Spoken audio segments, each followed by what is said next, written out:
Well, Jen. Like in a good way. Hi. Soul Sisters. Worldwide. What's cracking? We were talking about our poofs. Sometimes when I don't know what to do with my hair, I just, you just take this and you just clip it. Yeah. I do a little spin and a little... Sometimes you got to do the spin, especially if you're only using one. Mm-hmm. No, I got bobby two. pin. I got two. If you only have the one. That's not why we're here. So, in light of our October Boss content being launched, our nutrition topic You gotta sit up, otherwise I look like a midget compared to you. Yeah, we need to like a little high chair bolster. situation. Yeah, the bolster, yes. That's the adult high chair. So the nutrition topic for October is going to be carbohydrates. So we've talked about it before on a live, but we wanted to revisit it. And honestly, I think that like our understanding of the science behind it changes. Yeah, too. So it's good to and I think sometimes talk about it. It's helpful to hear things a few times, and because we were just talking about things for you in your own life that like we talk about or you've talked about, and just like all of a sudden sink in. And then it clicks. I think that's the important part is, you need to keep hearing it and it's not gonna, it's gonna click at different times or never. So, a little background on carbohydrates. It's a macronutrient. We've got carbs, fat, and protein. And it's sugars, starches, and fibers. And, so you will find carbohydrates in vegetables, fruit, grains, beans. Can I just tell you a really sad story?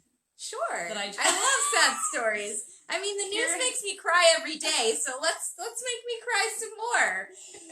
So when I was in my 20s and I was doing, like, low carb, this was before paleo and keto, like, those weren't brands yet, which they are brands now. I think I was doing like an Atkins, and I remember I was like doing a lot of like taco salad kind of things with like ground beef over romaine with like sour cream and stuff. And I remember realizing that romaine lettuce has like, I don't know if it's sugar or it's like listed, I think, as sugar. There's like sugar in romaine lettuce. Oh, because when it lists the ingredient, like the nutritional. Yes, first of all, I read the nutrition on romaine lettuce, so that just gives you a hint into like my kooky brain. I don't want to say that because some people might be doing that. I'm sorry. I'm trying to just make fun of myself. And when I found out that it had sugar in it, I think I switched to, it was like I had a reaction to that. Like it upset me, which anyway, I just want to say, yes, vegetables have sugar and carbs in them. Yes. And that is my sad story. And I'm very happy to know that you did make me cry. It's not that bad. It's more just, anyways. It's well, you gotta like give a little back rub to 22-year-old Justine. I know. Like it's all gonna be it's okay. Thank goodness. So I think the biggest thing why do we eat carbs is because that is the preferred fuel that our freaking brain likes, and our central nervous system. And yes, carbohydrates get broken down into glucose, whether it's from a sweet potato or from a cookie. So it's all going to get broken down to glucose and used. And yes, you can use protein and transform that into glucose. But your body definitely likes the easier version and wants to take that path. So remembering that your brain wants to run on glucose. So if you do not provide it with it enough, what happens? Well, what's this brain fog thing? Yes. Fatigue, brain fog, just general lack of energy. And craving carbs. Craving more carbs because you're tired and carbs help wake you up. Yeah. I think that's the important point. I think that it's tough. We have people, including myself, who have had this experience of feeling like, well, we have this difficult relationship with carbohydrates because we feel like we overeat them. But undereating carbs actually can lead to the overeating of carbs. I mean, that's probably the case. The reason why you overeat them is because you have deprived yourself of them or you thought about depriving yourself of them. So that's probably part of the reason, and they're delicious. We're going to get into why they're delicious too in a little bit, but I'm not quite ready for that. Yeah, but yeah, you know, not getting enough sleep will lead to wanting to, you will, on a biological level, be more attracted and enticed to eat carbohydrates if you haven't gotten enough sleep, if you are stressed, if you are feeling lethargic for any reason. That craving is going to come up because of the science behind it, like Jen explained, because that's the easiest source of energy for us. So it makes complete sense. Right. So sometimes you don't necessarily need to be blaming the carbs. Exactly. For being too good. Yeah, you like blame yourself for not getting your ass to bed. Exactly. Exactly. Yeah. I mean, I think that that's a really good point with like when we talk about like being hungover, you know, people are like, oh, you crave all this like bad food. But like, I think a lot of the reason because you slept like shit. Yeah. Like you don't have good energy. You're tired. You are literally hungover. You're dehydrated. So you crave carbohydrates, which also hold on to water in our bodies. So it's just interesting because that's, I never thought of that before. Yeah. I loved having a cold Coke soda when I was hungover. You know what my favorite hungover food was? Tater tots. Kind of close. Was sausage gravy and biscuits. Yeah, I could see that with you. Yeah. Oh. Girl loves her hot dogs. It's so good. Okay. Okay. So, some things that could happen if you are deficient in carbohydrates. We're like carb salesmen, I feel like. I know. Should we start like selling pasta? I don't know. Soul Sisters, rigatoni. So, as we said, you can feel tired or sluggish, muscle loss from not having enough carbohydrates, weakness and lack of stamina. I think in particular, you're going to feel this in your workouts, and in particular, if you like these HIIT workouts and your carbs are low, you're going to really struggle to get through them. Yeah. So if you're wanting to get stronger, lift heavier weights, perform in any kind of sport, you want to make sure that carbohydrates are your friend. Yes, you need them. So, and then also, big one, immune system. You know, your immune function can drop if you're deficient in carbs, and that's a real big deal these days. Totally. And then mood. So I have a story. Jen's story time. Yes, the very first diet I ever did was Atkins. Famously. And, yes. And then... Same! It's so funny. And then after that, I did, when I was with my ex-husband, I did South Beach. And I was landscaping at the time. So it was a very physical job.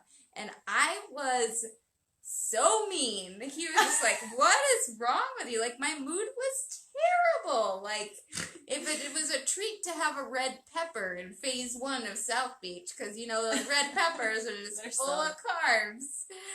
I mean, is it worth it to lose weight if no one wants to be around you because you're wretched? Yeah, totally. That's such a great point. Isn't it like sex drive too? Or am I thinking, Yeah, I think so, yeah.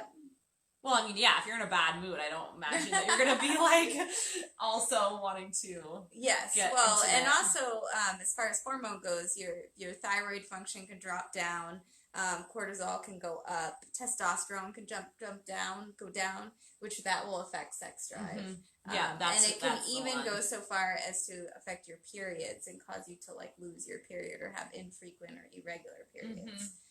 So, like, that's a serious thing. Yeah, those are all signs that your body is like not highly functioning. Yeah. Even if you're losing weight. Here's the problem, because we equate weight loss with health. You might be losing weight and then experiencing all these other maybe not so great symptoms, but because you're losing weight, you're interpreting it as like, oh, I'm getting healthier. This must be good for me. This is the right way to go. And ignoring that you're feeling lethargic, or you're like your workouts suddenly are like feeling really hard, or you're like not socializing very well because you're kind of like having brain fog. People like don't feel like you're really listening to them. Enjoy life, and the whole reason you want to lose weight in the first place is you're thinking that you're going to enjoy life more. So it's kind of like, crappy. Yeah, and as far as like life enjoyment as well, and again, are going to get to people who have special medical like reasons for being low carbs, quote unquote, or at least being very picky about the carbohydrates that they do consume. I'm not talking about those people right now. I'm just talking about average Joe, Right. Joannes, like Jen and I. So yeah, I mean that idea of not just, not being able to enjoy one's life, but like the amount of energy that goes into having to like meal plan and like, going to a friend's. What if like little lasagnas on the menu? Like, Yeah. what are you gonna, I can't eat that. So again, if you have dietary restrictions due to medically diagnosed reasons, that's a totally different thing. But I mean, there is just this like, I think about it as like a scale. It's like, is it like really worth it? Is the juice worth the squeeze? Yes. I always like try to say Which that. is ironic when we're wrong. talking about carbs. Yeah, I used to absolutely not drink juice. Also, too much sugar, no juice for Justine. I do drink juice now, not all the time. And to be honest, it is a little too sweet. Like I have cider at my house right now. I do put water in it because I'm like, Jesus, this is like so sweet. I have a client who did like years and years of low carb and a lot of dieting, and 5 years after that, she's dealing with the hormonal repercussions. Absolutely. And managing that. Yeah, so it's not just how you feel in the first week that you're on the, like Atkins or keto, which can be very exhilarating, Yeah. But you can do serious damage to your body, and she's, she's got thyroid issues, she's got cortisol issues, and doing all those things. So, it's some serious stuff. Exactly. And like the long-term effects of these diets, there is not great research. There is some research, but there's not great research on it, And I think that that's kind of the thing is, especially due to social media, there are a lot, people want to post about what they perceive as their wins. And some of that can be, like I'm on this diet and like I feel great, and like I'm losing weight, which is perceived as positive. Yeah, tell me why you lose weight when you're on a low carb diet, so Justine, tell me. So I had like some kind of scientific goggles or something. Like I could put them on when I'm talking about science to make me sound. People wear goggles. Science. Yes, people. They have beakers. Dr. Fauci's got goggles. They need to have the goggles because of the beakers that have the iPro. Yes, the mist coming out of the beaker. You sound like an evil scientist. I'm just thinking about Bill Nye. Okay. So when in our bodies, when we have carb storage in our bodies, I think it's glycogen. Yeah, it is glycogen. You store glycogen in your liver, Yes. and in your muscles. And that it's like a sponge. It literally holds on to water. So the more glycogen we have in our body, the more water we have in our body.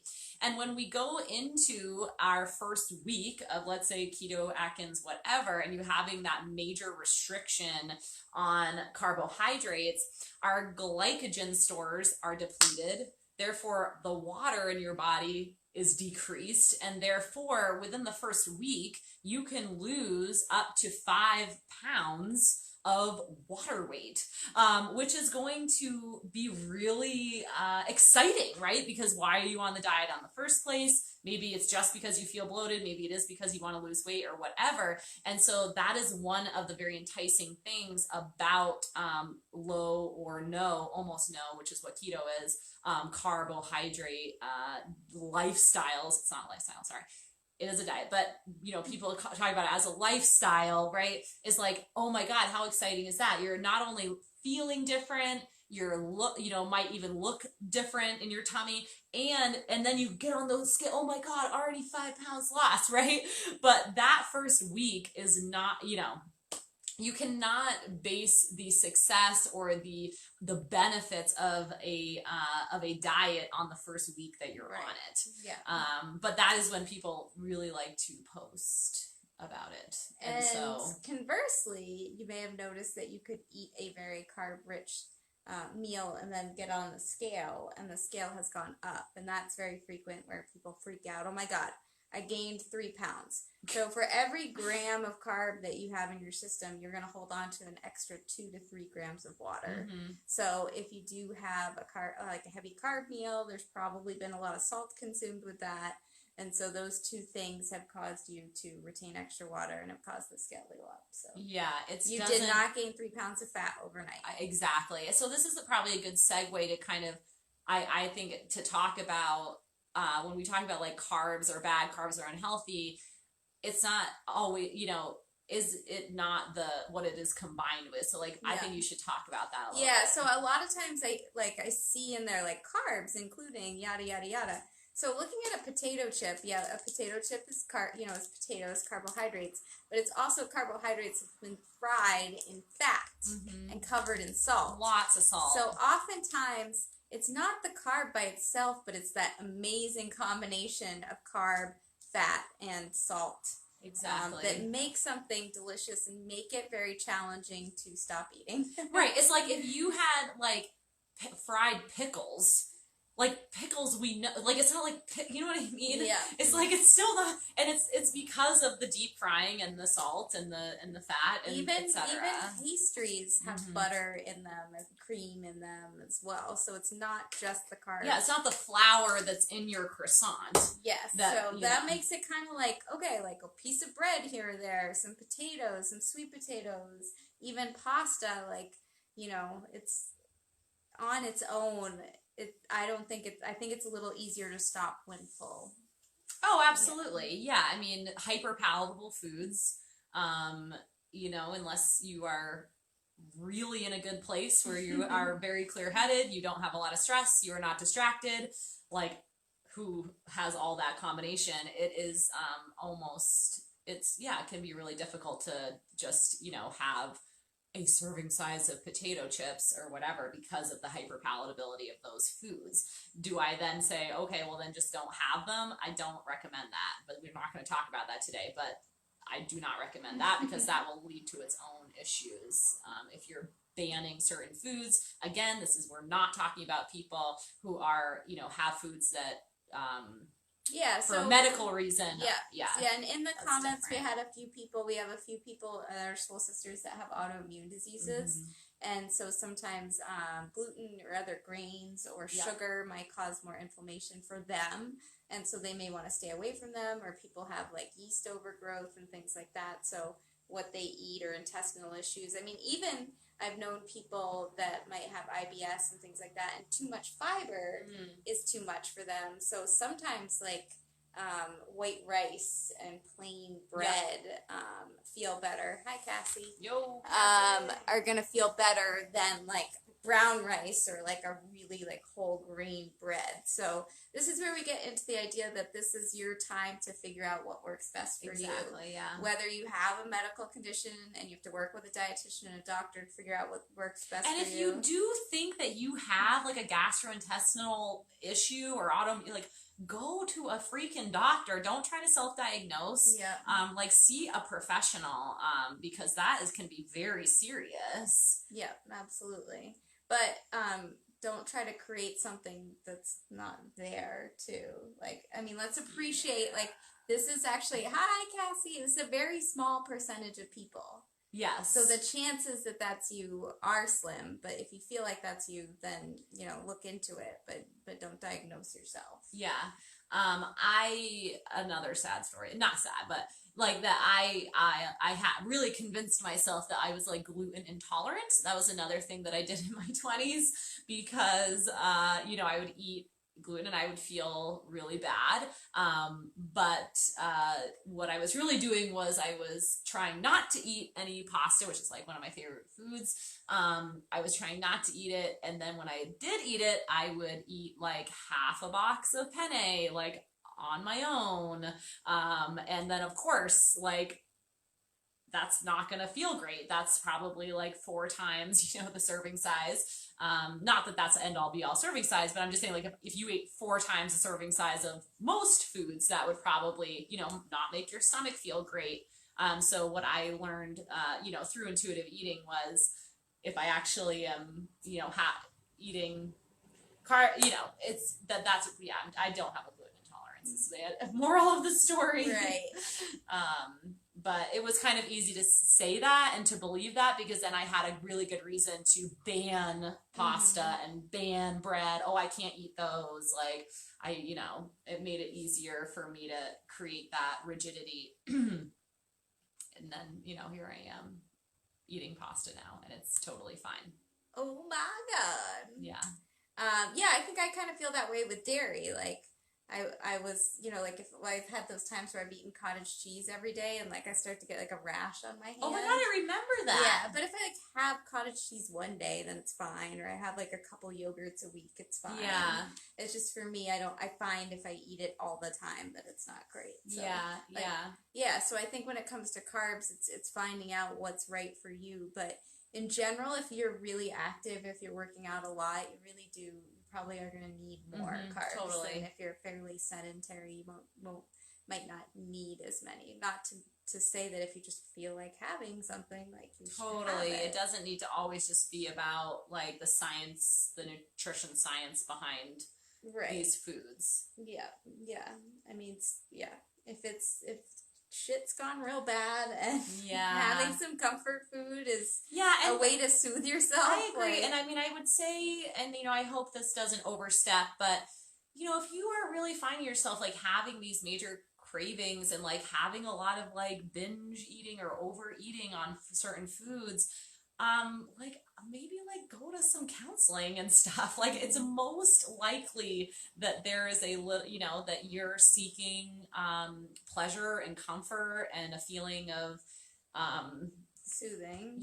Soothing, that like that because maybe there's some anxiety or depression, or maybe there's something you need to work through, and that's manifesting itself in overeating and stuff. And instead of demonizing the foods, maybe recognizing that there's something behind that, those strong urges. And I can tell you that when I dealt with some past trauma with a therapist, I really changed my relationship with food. Like, I wasn't as, like feeling like that, like autopilot, like, like I have to eat. If I don't eat right now, like I'm not, like, I don't even know what's going to happen. Or just kind of the mindless eating and things like that. A lot of that had to do with, just like undealt with, issues that I had that I didn't want to deal with, and eating was a way to distract me from those feelings and thoughts and stuff. So definitely it's got to be a holistic approach. That's my 2 cents. Yeah, I like it. I think it makes sense. I don't know if there's anything else to say about the carbs. I mean, we did have a lot of people say that they were confused. Yeah. And I think maybe it's that confusion of like, are they good? Are they bad? Should I eat them? Should I not eat them? And I think like paying attention to your energy levels and your mood and things like that. If you do feel like you're restricting your carbs, like start to think about those things. Absolutely. Yeah. Yeah. Well, there's probably like so much more to say, but throw questions down in the comments, or just general impressions, thoughts, whatever. And yeah, Jen's going to be addressing carbohydrates as the nutrition topic for the Boss membership for October. The mindset topic is going to be motivation, which I'm having a really fun time working on, because the first week is motivation bullshit. Oh. That's the first week. So we're going to dive into like what the hell even is motivation. And then mobility is all wrists and shoulders. So I think that's going to be awesome. Because push-ups, yeah. And the strength focus is all about push-ups. Which will be phased through the rest of 2020, which is really cool, because we're going to be excited maybe to do some, if people are comfortable, maybe showing their progress with their push-ups, and maybe people willing to record how many push-ups they can do. We should both do that, yeah. How many push-ups you can do right now, and then by the end of 2020, seeing how many push-ups you can do then. And I just really want to also say about the push-up thing, like a lot of people think that we mean like from the toes on the ground. Like that is not necessary. Like there are so many versions of push-ups. You can do from the knees, you can do it from an elevated point, you can do it from your your fists or holding onto something if you have wrist issues. There's a lot of variation. So we just want to make that clear. Don't want anyone to feel like, oh, it's all about push-ups, that like I can't do a push-up, so I can't do this. If you can't do a push-up, this is the perfect time to actually join, because that's going to be the focus. Yeah. It's going to be great. Yeah. All right, everyone. Thanks for watching. All right. See you later. Bye.